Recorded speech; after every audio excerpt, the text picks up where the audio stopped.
dalamku selama-lamanya. Yesus lebih besar, Yesus lebih besar di dalamku, di dalamku.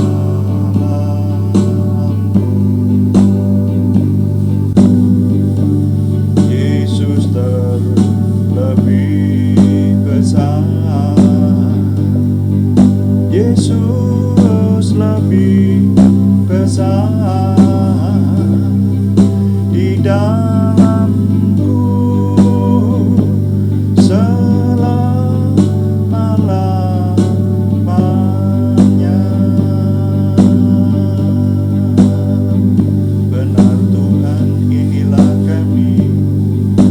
kami memuliakan dan membesarkan Engkau, Bapa kami, sumber pertolongan kami.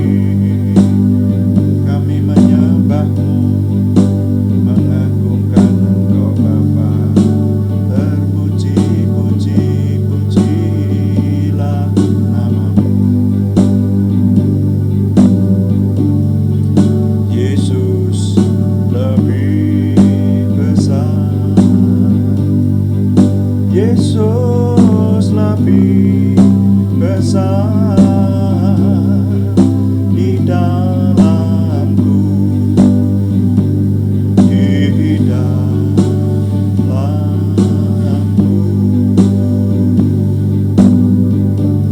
Yesus terlebih besar,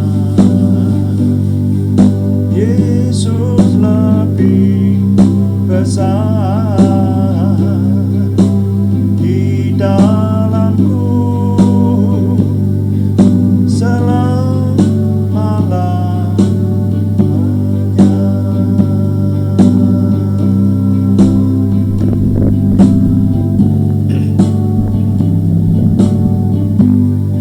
Bapak, kami mengucap syukur untuk malam hari ini. Tuhan memberkati kami.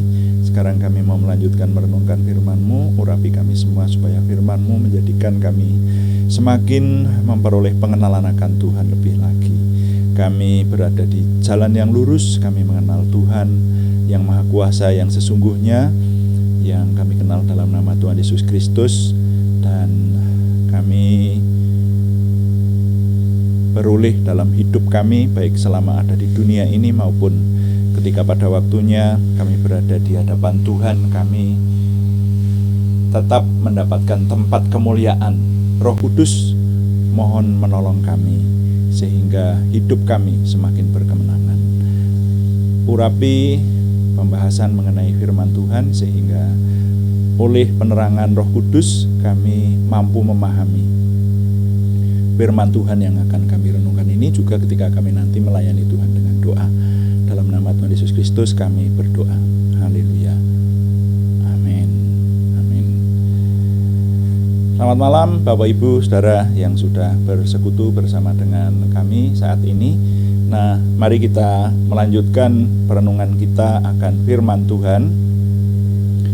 Judulnya masih sama, yaitu Pergumulan Mencari Kebenaran. Ini bagian yang ke-17 Saudara ya. Jadi satu judul ini menjadi beberapa bagian karena memang ini panjang banget ini. Jadi saya mencoba untuk menyampaikannya dengan seksama, dan ayat firman Tuhan yang menjadi dasar masih tetap di kitab Amsal itu yang mendorong kita untuk menyelidiki lebih lanjut. Amsal pasal 14 ayat yang ke-12.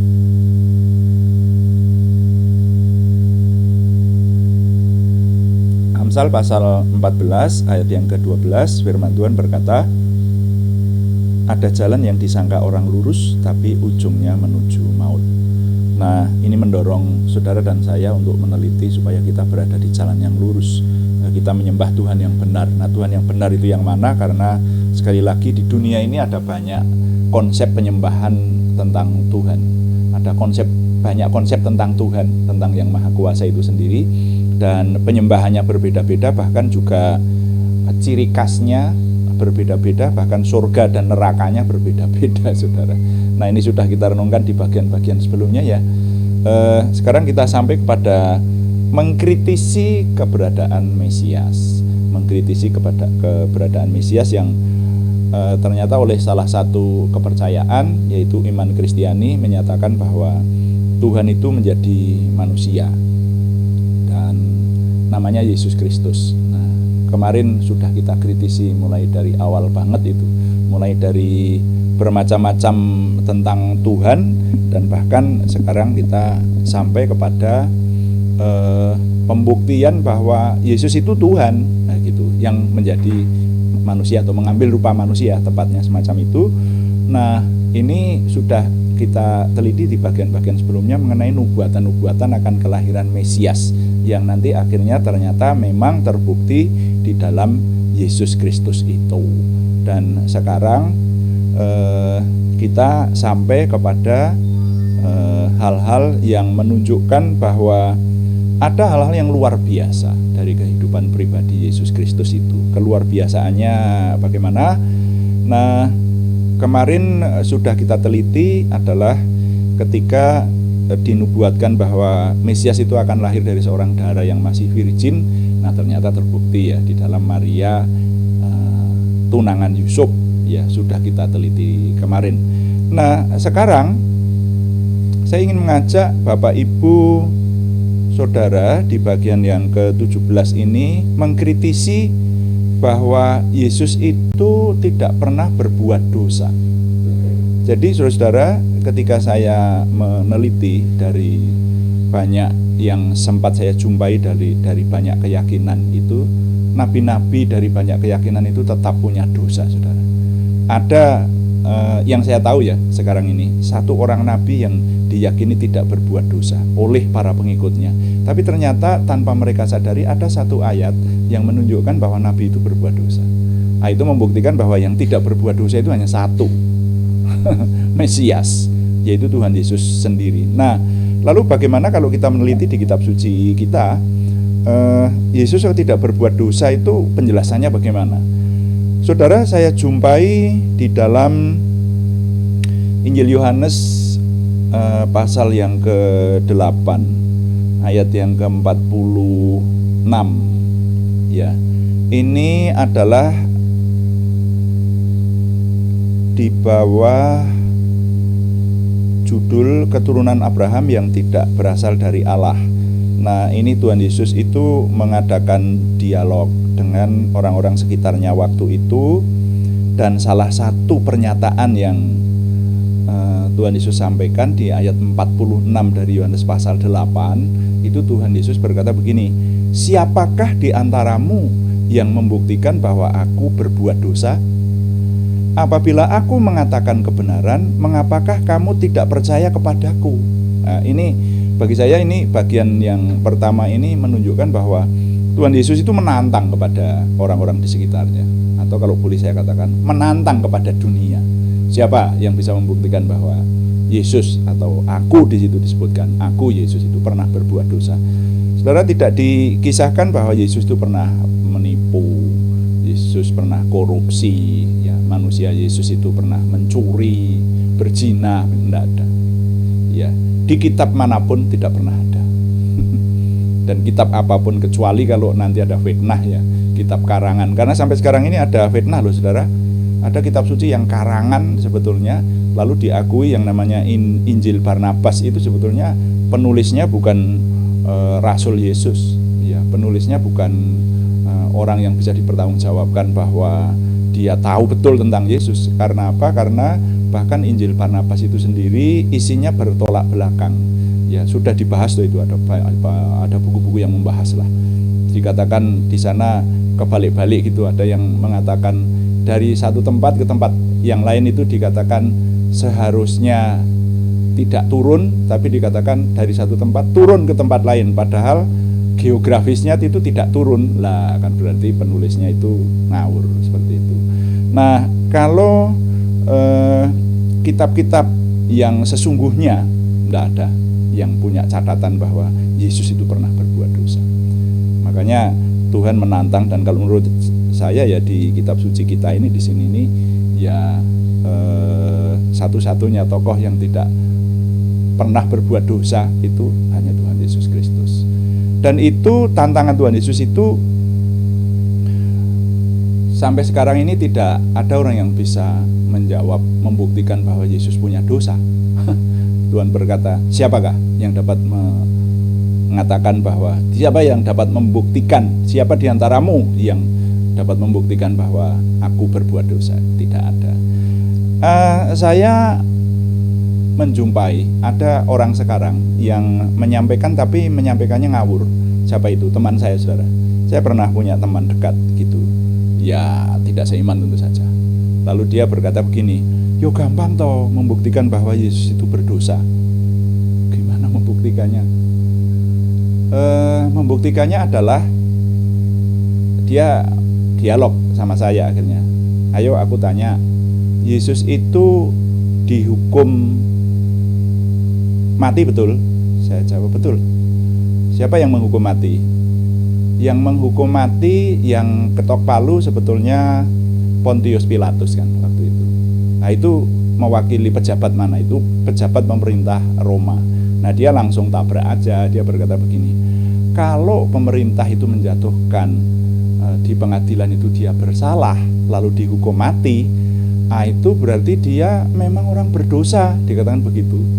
Lalu saya tanya balik, lah kamu memang sudah membaca kisahnya atau belum? Itu sumbernya dari mana? Gitu. Ya belum. Tapi kan sudah gampang diambil kesimpulan toh. Wong seluruh dunia sudah mengakui bahwa Yesus itu dihukum mati oleh Pontius Pilatus sebagai perwakilan pemerintahan Romawi. Nah kalau ada orang yang sampai dihukum mati ya tentu dia berdosa toh di hadapan pengadilan, dikatakan begitu. Nah saya katakan, wah ya tunggu dulu kalau hanya seperti itu, mari kita melihat kisahnya secara nyata lah. Wong Tuhan Yesus itu kalau tidak mau disalib aja bisa kok.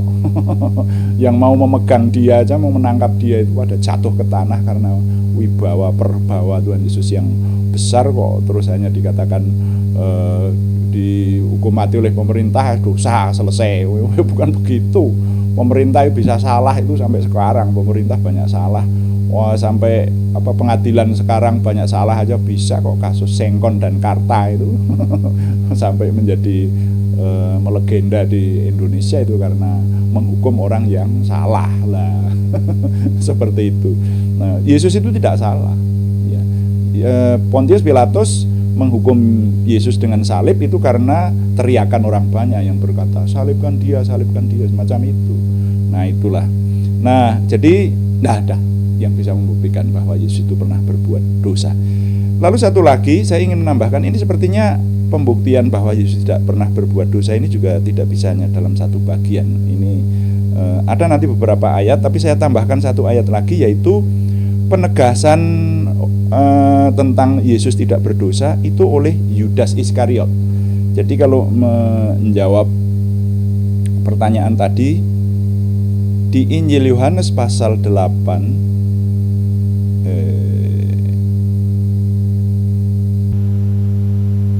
ya Matius pasal 27, Matius pasal 27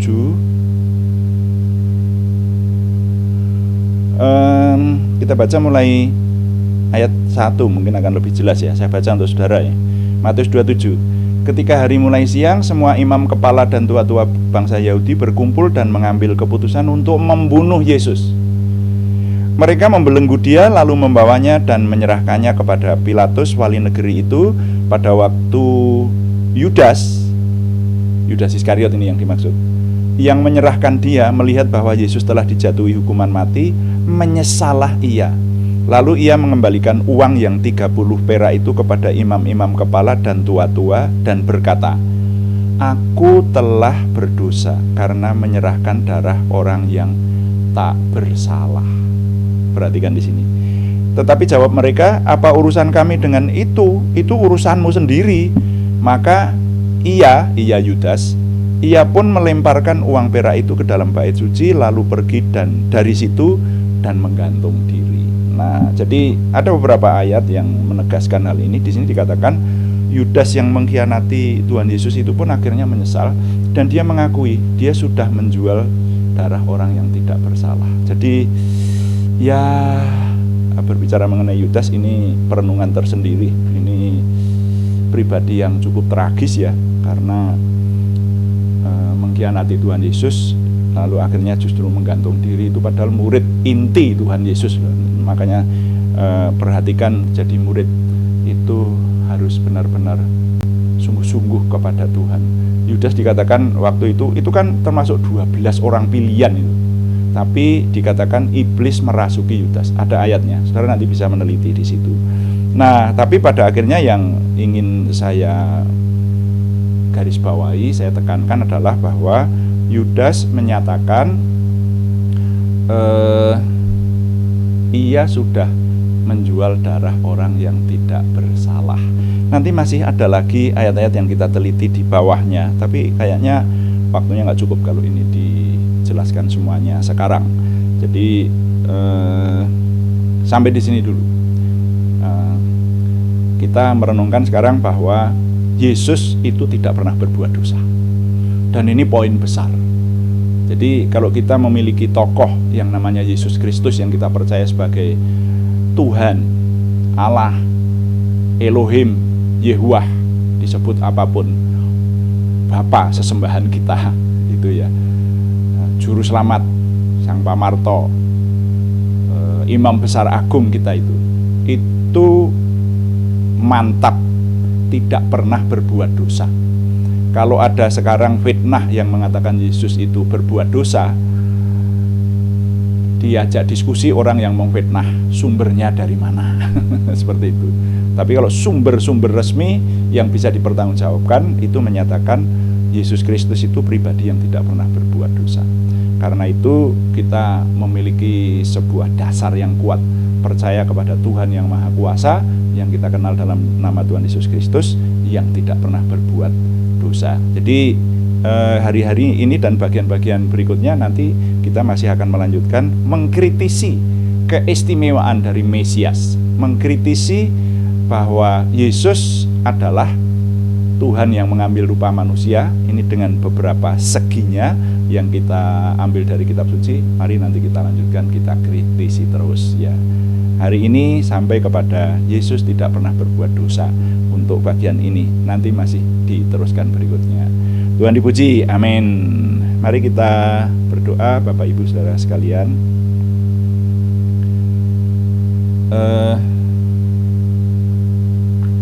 Kita memuji sekali lagi Yesus lebih besar di dalamku, dan nanti kita akan menaikkan doa syafaat termasuk nama-nama yang masih harus kita doakan hari ini, yaitu yang membutuhkan kesembuhan maupun pergumulan yang lain. Sekali lagi kita melayani Tuhan. Saudara yang di situ, walaupun saudara itu hanya dalam tanda petik hanya menyatukan hati bersama dengan kita di sini dan tim untuk berdoa kepada Tuhan, tapi saudara namanya sudah melayani Tuhan. Karena pada zaman dulu melayani Tuhan dengan doa ini tidak main-main. Tidak sembarang orang bisa melayani Tuhan dengan doa, saudara.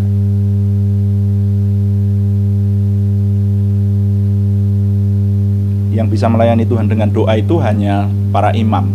Jadi sekarang ini kita istimewa kalau kita bisa menyatukan hati melayani Tuhan dengan doa, dan yang melayani yang diberkati. Mari kita melayani Tuhan dengan doa untuk menaikkan doa syafaat kita.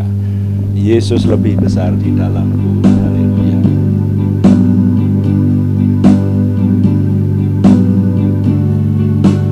Yesus lebih besar. Yesus terlebih besar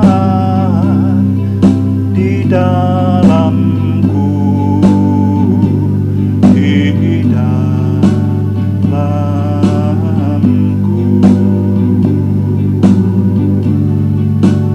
Yesus lebih besar. Yesus lebih besar di dalamku selama-lamanya, di dalamku selama-lamanya.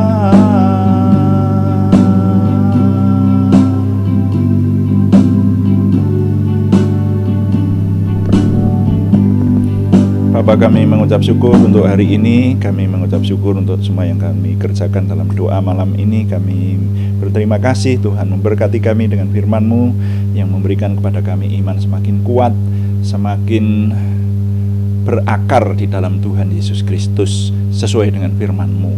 Ketika kami mengikuti Tuhan Yesus sebagai murid Kristus dan meyakini iman Kristiani, maka memiliki dasar-dasar yang kuat bahwa manusia Yesus Kristus kami percaya sebagai Tuhan yang mengambil rupa manusia itu bukan hanya retorika, tetapi memiliki fakta-fakta yang tidak terbantah yang sedang kami kritisi saat ini. Berikan supaya kami semua dapat memahaminya Tuhan, sehingga kami semua yang mendengarkan uraian firman ini baik hari-hari ini, baik secara langsung maupun mengikuti rekaman ini kapanpun suara dan gambar ini dapat dinikmati dan dipelajari, direnungkan, maka kami diberkati ya Tuhan. Kami memiliki iman yang kuat, memiliki jalan yang lurus yang kami tekuni. Kami sampai kepada Tuhan yang Maha Kuasa, Bapa yang kami kenal dalam nama Tuhan Yesus Kristus. Terima kasih, kami sekarang melayani Tuhan dengan doa. Kami mohon Tuhan yang memberkati situasi dunia yang sekarang masih merasakan situasi khusus, bahkan juga di tengah bangsa dan negara kami masih merasakan situasi khusus ini. Mohon Tuhan memberikan pemulihan. Tuhan, sekarang kami berdoa untuk saudara-saudara kami yang membutuhkan kesembuhan dari Tuhan. Kami mohon Tuhan yang menolong, Tuhan terus mengingat kami berseru dalam nama Tuhan Yesus Kristus, Yeshua HaMasiah.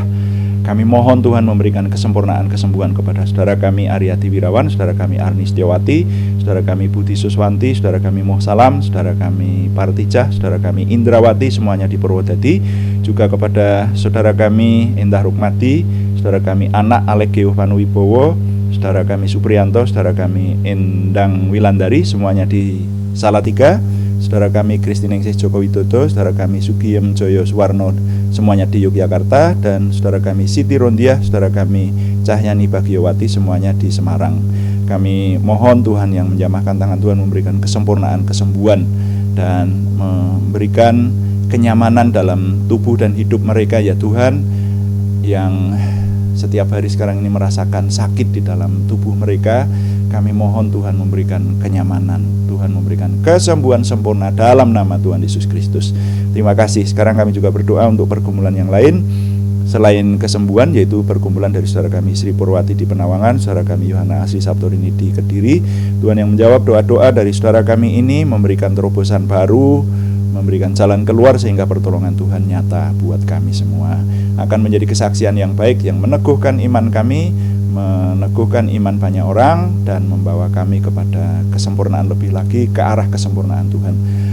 Terima kasih Bapa di surga. Kami mohon semua yang kami kerjakan, pelayanan ini baik yang onsite maupun online, Tuhan menolong kami semua menyatukan hati menuju kepada kesempurnaan Tuhan, juga kesempurnaan dalam bidang penguasaan, mekanisme maupun kelengkapan peralatan, konten-konten yang ada yang sedang kami perjuangkan terus. Kami mohon oleh anugerah Tuhan dan semuanya kami dedikasikan untuk kemuliaan nama Tuhan saja, maka Tuhan yang membawa kami kepada kesempurnaan-Mu.